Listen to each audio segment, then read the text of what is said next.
शेजारचा विचारतं काय झालं, त्याला बोलता बी येईना. म्हणले उचला उचला लवकर या दवाखान्यात न्या.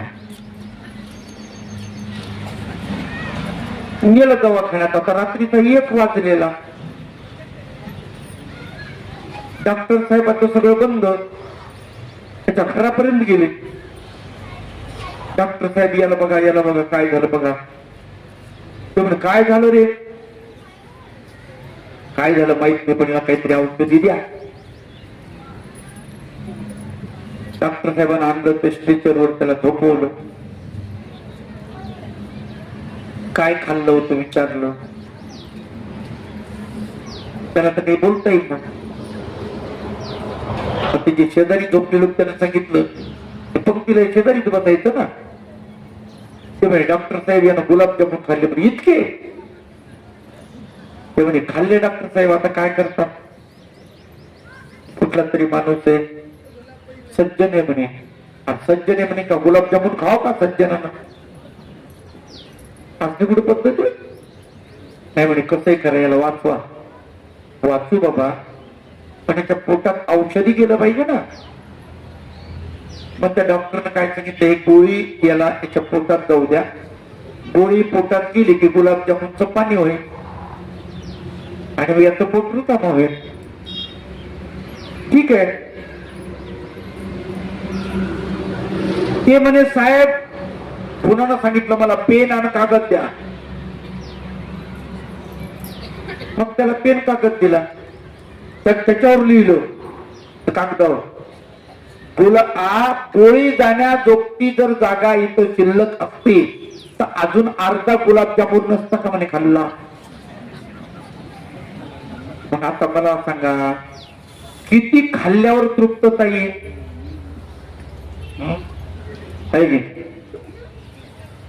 किती खाल्ल्यानंतर आपल्या पोटामध्ये आपल्याला बरं वाटत. कठीण काम आहे.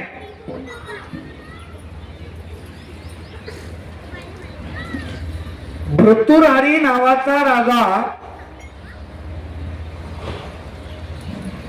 या राजानं काही प्रयोग केले. प्रयोग याला आमरस आवडत होता. आमरस हा म्हणतो आमरस आवडतो तर किती आवडतो बघू. बकेट भर आमरस 10 लिटर आमरस पिलो.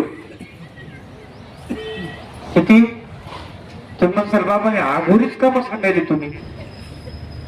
नाही जीवाला तसंच करावं लागतं. 10 लिटरची बकेट पिऊन टाकली. आता ते पोटात ठचबळायला ना मळमळ करायला. हे काय कोठारक काय धान्याचं किती बी टाका. थोड्या वेळाने ते टचमळलं नालीवर गेलं बोट घातलं काढलं बाहेर. बडबड बडबड बडबड.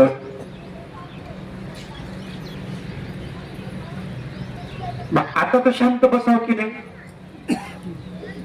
अर्ध्या तासानं परत त्याला प्या वाटलं. पुन्हा 10 लिटर घे म्हणे पाहिजे ना घे. पुन्हा 10 लिटर. पुन्हा ते गळ्याला येईपर्यंत पुन्हा बोट घातलं पुन्हा बाहेर काढलं. उलट्या करून टाकल्या. असं त्यानं 10-15 वेळेस केलं. आतडे दुखायला लागले. डोळे बाहेर यायला लागले. चाभाड दुखायलं. पोट दुखायलं. छाती अशी अवघडून आली उलट्या करू करू. गळ्याला फार त्रास व्हायला लागला.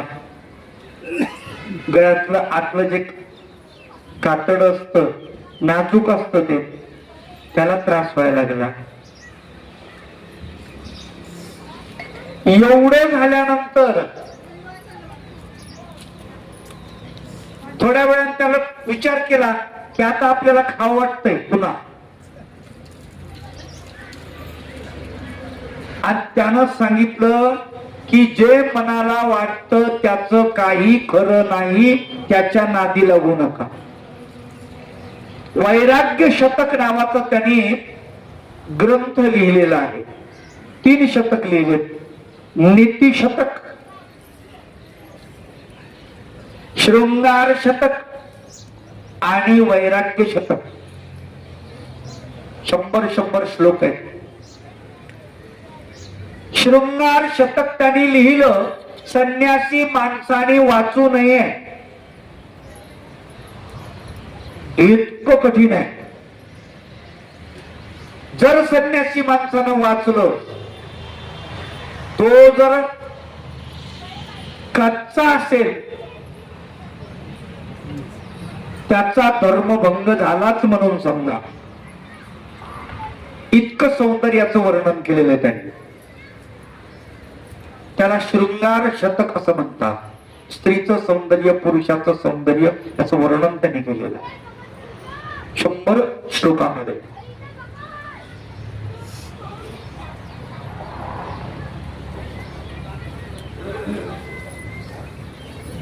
त्याच्यानंतर त्यांनी नीती शतक लिहिलं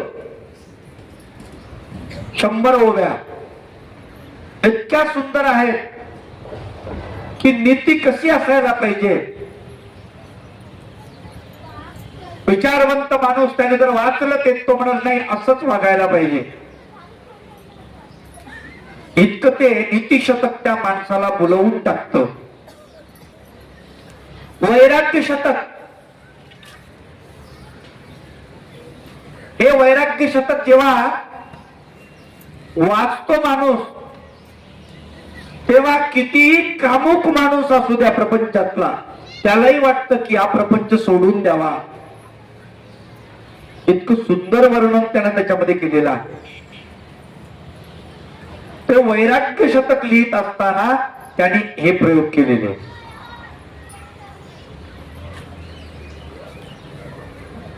आंबे त्याला आवडत होते. त्यानं सांगितलं, जी वस्तू तुम्हाला आवडते ती शरीराला उपयुक्त असतेच असं नाही. तुम्हाला आवडते म्हणून कुठली गोष्ट करू नका.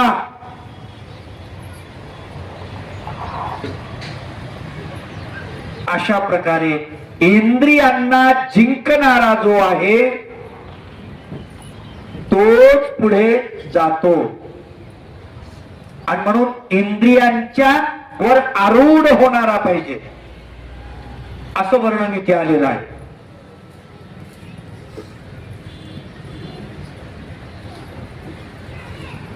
जे इंद्रिय सुखात रमले त्यांचं वाटोळं झालं. शरीरात माझे असणे, पद्मपत्रा समराहणे, स्पर्शजन्य भोगात रमणे, मजन घडेचे. भगवंत म्हणतात, मी ज्या शरीरामध्ये आहो ते माझं शरीरामध्ये असणं पद्मपत्र मिवम बसा असं आहे. ज्याप्रमाणे चिखलामध्ये कमळ आहे, कमळ पाहिलं का? कमळ चिखलामध्ये उगवतं, पण चिखलामधला एकही कण कमळाच्या पाकळीवर, कमलदलावर नसतो. उगवतं कुठं? चिखलामध्ये.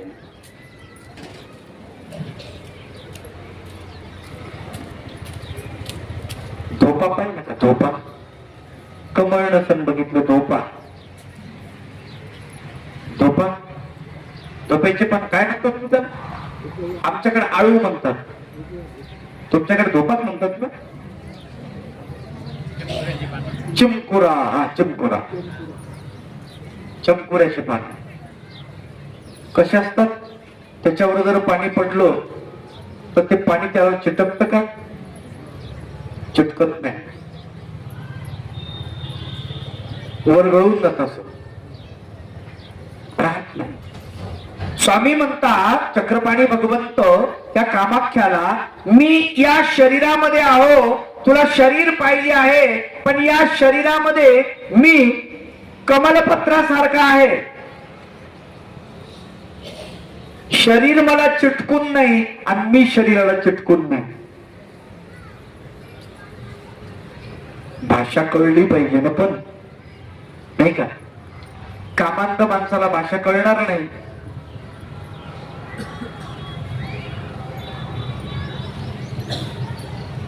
स्पर्शजन्य भोगामध्ये रमणे हा माझा स्वभाव नाही.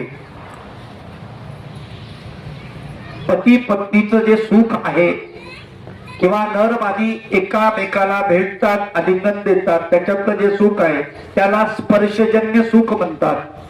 स्पर्शाचं सुख त्याच्यात रमणारा मी नाही म्हणतात. मला ते आवडत नाही किंवा मला ते रुचत नाही.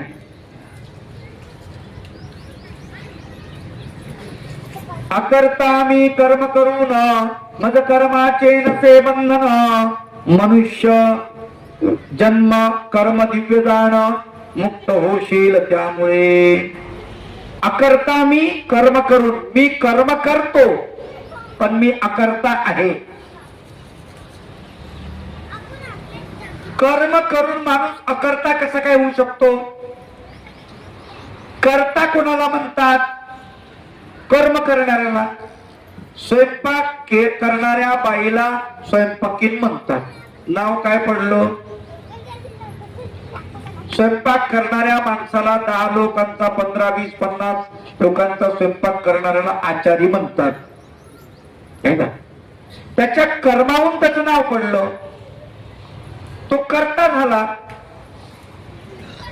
बरोबर आहे. पण आता मला एक सांगा, कर्ता असून अकर्ता कसा काय होऊ शकतो?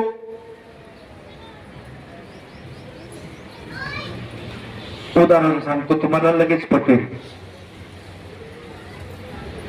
तुम्ही इथं बसला, मग बसलात तर तुमचं श्वास घेणं चालू आहे का बंद आहे? चालू आहे ना? त्याची जाणीव आहे तुम्हाला? नाही. श्वास तुम्ही घेताय, सोडताय, याची जाणीव आहे का तुम्हाला? अजिबात नाही. कोण करतं ते काम? कोण करत? शरीर करू राहिलं. त्याच्यात तुमचा काय रोल आहे का? तुम्ही निवांतायत, प्रवचन ऐकू राहिले. ऑक्सिजन घेतला, कुणी घेतलाय ऑक्सिजन? तुम्ही ऑक्सिजन घेताय, प्राणवायू घेताय, मग तुम्ही करता आहात की नाही? श्वास घेण्याचं काम तुम्ही करत आहात की नाही? बरोबर आहे. पण त्याची तुम्हाला जाणीव आहे का? नाही. जेव्हा तुम्ही ते कर्म करता, त्या कर्मामध्ये तुमचं लक्ष नसतं, याला अकर्ता म्हणतात. त्याच्या उलट तुम्ही प्रवचन ऐकायला, बरोबर आहे, आणि मला बघायला बोलताना पाहून राहिले की नाही? मग पाहण्याचं काम कोण करायले? डोळे. बरोबर आहे. डोळे काम करतायत. तुमचे डोळे काम करतायत म्हणजे तुम्ही डोळ्याच्या माध्यमातून मला बघतायत, म्हणजे बघण्याचं काम चालू आहे. म्हणजे तुम्ही करता आहात की नाही? आता ठीक आहे. तुमच्या समोर जर कोणी इथे उभं राहिलं तर काय म्हणसाल तुम्ही? बाजूला सरक ना, आम्हाला बघू दे. जेव्हा तुम्ही मधला अडथळा बाजूला करता त्याला काय म्हणतात? तुम्ही जागरूक आहात पाहण्यामध्ये. बरोबर. जाऊ द्या, तुम्ही घरी गेले आणि टीव्ही लावले, सिरियल बघायला, आणि तितक्यात तुमचे पती आले, मालक, आणि चहा करून द्या ना. थांबा जरा, काय करू राहिले तुम्ही? सिरियल बघत आहे. तुमच्यात ते उदाहरण दिलं पटकन पटते माणसाला. आणि त्याला पाहिजे चहा. ते आलं बाहेर थकून, ड्युटीहून आलं, ते म्हणते चहा द्या. थांबा जरा, पहिले चहा द्या मग बघ ना. ते म्हणते ते सिरियलचं ते पात्र निघून जाईल ना. इथे तुम्ही करता काय आहात? करता. तुमच्यातला कर्ता जागृत आहे. स्वामी म्हणतात मी करता असून अकर्ता आहे. सगळी कर्म मी करतो, परंतु ते कर्म मला चिटकत नाही. का चिटकत नाही? तर मी अकर्ता आहे म्हणून. कर्म केव्हा चिटकतात? लक्षात ठेवा. कर्माचे लेप याचाच अर्थ पाप आणि पुण्य. कधी चिटकते, कधी लागते? कर्ता उपस्थित असला. काय? कर्ता हजर पाहिजे. पंगत घातली, कोणी घातली? मी घातली, कर्म चिटकलं. खून केला, मी केला, चिटकलं. जेव्हा मी तिथे असतो तेव्हा कर्ता हजर आहे असं समजायचं. आपल्यातला मी जेव्हा जागृत आहे तेव्हा कर्ता तिथे आहे, आणि कर्ता तिथे आहे तेव्हा कर्ता आणि कर्म एकत्रित झाल्याशिवाय पाप किंवा पुण्य लागत नाही. कळलं का? जास्त किचकट होते का? नाही ना? समजला पाहिजे सिद्धांत. म्हणून फक्त कर्मच करायचं, कर्ता बाजूला काढून द्या. स्वयंपाक झाला पाहिजे, कुणी केला याला महत्व नाही. कळते का मला काय म्हणायचं? स्वयंपाक झाला पाहिजे, चांगला झाला पाहिजे, खारट नाही झाला पाहिजे, तिखट नाही झाला पाहिजे, आळणी नाही झाला पाहिजे, स्वयंपाक जरूर झाला पाहिजे. कुणी केला याला किंमत नाही, तेव्हा कर्ता गायब होतो. झाडून काढल्या गेलं पाहिजे, कुणी झाडलं तो हजर नाही पाहिजे. भक्ती करताना सुद्धा आरती जरूर झाली पाहिजे, कुणी म्हणली याला किंमत नाही. स्मरण करा, कुणी केलं? मी स्मरण केलं, बाजूला काढा तुम्ही. मी पंगत केली, बाजूला काढा. मी दान केलं, बाजूला काढा त्याला. हा मी जोपर्यंत बाजूला जात नाही तोपर्यंत कर्ता बाजूला जात नाही, आणि जोपर्यंत कर्ता बाजूला जात नाही तोपर्यंत तुम्ही निष्काम कर्म करू शकत नाही. गोपाल कृष्ण भगवंताच्या निष्काम कर्मयोगाचा सिद्धांत असा आहे. चक्रपाणी भगवंत म्हणतात, मी सगळंच करतो परंतु मी अकर्ता आहे. कर्म मला लिंपायमान होत नाहीत. का? तर मी अनुपस्थितीत असतो. क्रियेमध्ये माझी उपस्थिती नसते. क्रियेमध्ये माझी उपस्थिती राहत नाही. काही माणसं पैसे देऊन टाकतात, पंगत करून घ्या बाबा. इमानदार माणसं जाऊन पंगत करून टाकतात, त्याला काही घेणं देणं नाही. पैसे देऊन मोकळा झाला बिचारा, त्याचा ढिंडोरा नाही. माझी पंगत आहे म्हणून बोर्डच लागलं पाहिजे याचंही घेणं देणं नाही. यांनी पंगत केली म्हणून माईक वर सांगितलं पाहिजे याचीही गरज नाही त्याला. याला म्हणायचं अकर्ता. भगवंत म्हणतात, मी सगळं करून अकर्ता आहे. अकर्ता मी कर्म करून मद कर्माचे नसे बंधन. जन्म कर्म दिव्य जाण मुक्त होशील त्यामुळे. तिला समजून सांगायले की अशा पद्धतीचे कर्म कर की ज्याच्यामुळे तू मुक्त होशील. त्या कामाख्याला चक्रधर भगवंता चक्रपाणी भगवंत ऐकोणी प्रभूच्या भाषणा काय बोलली चंद्रवदना. अहो अध्यात्माच्या श्रवणा माझे येणे नसेची. भगवंताचं वचन ऐकलं आणि ती काय म्हणते, अहो मी आध्यात्मिक प्रवचन ऐकण्यासाठी आलेली नाही. मला आत्म्याचा उद्धार करण्याची इच्छा नाही. कधी कधी काय असतं,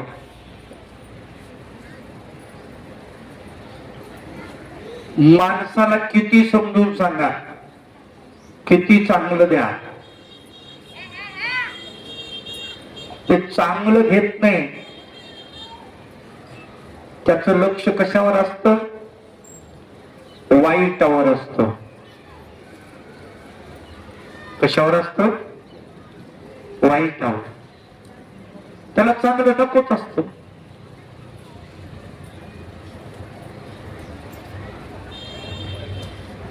उदाहरणार्थ,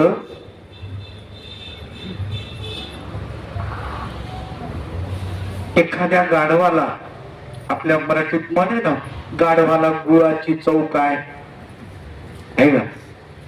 एखाद्या गर्दभाला पुरणपोळी आणून पुढे ठेवली, दादा घ्या म्हणा, गोपाल कृष्ण भगवान की जय.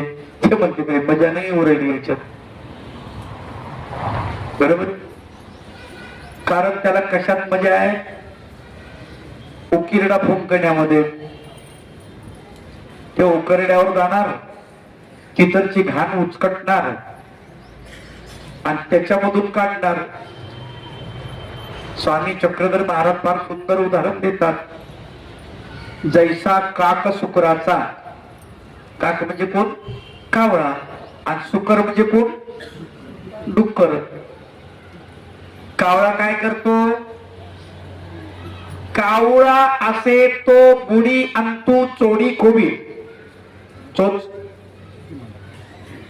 घाणीमध्ये चोच टाकतो आणि तयांत सार निवडी.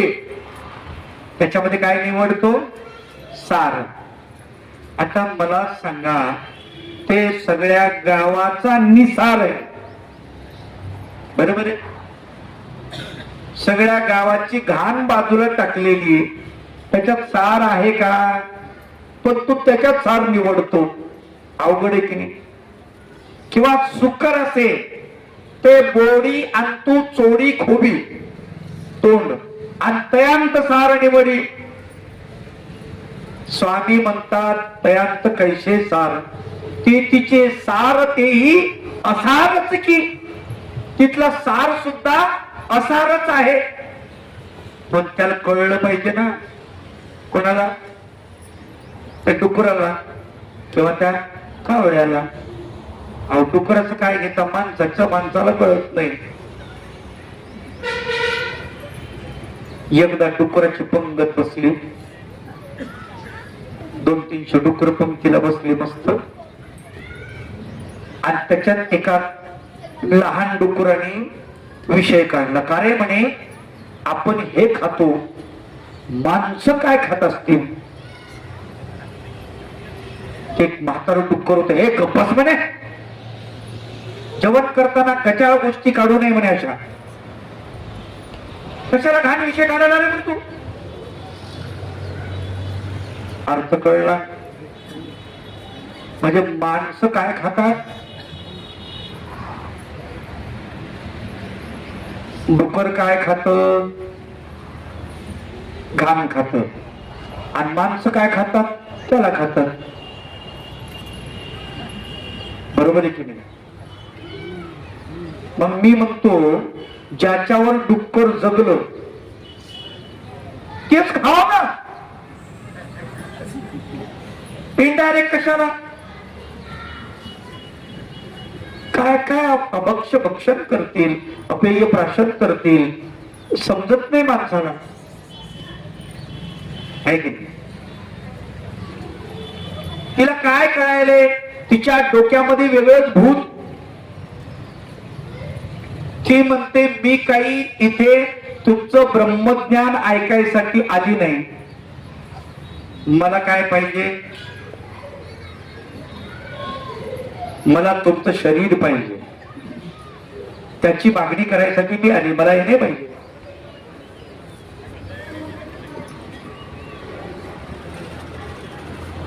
तुझ कर्माचा निपुण घडे तरी कारतीचे वावडे गायीन जन्म भरी पोवाडे तुझ्या दातृत्वाचे आता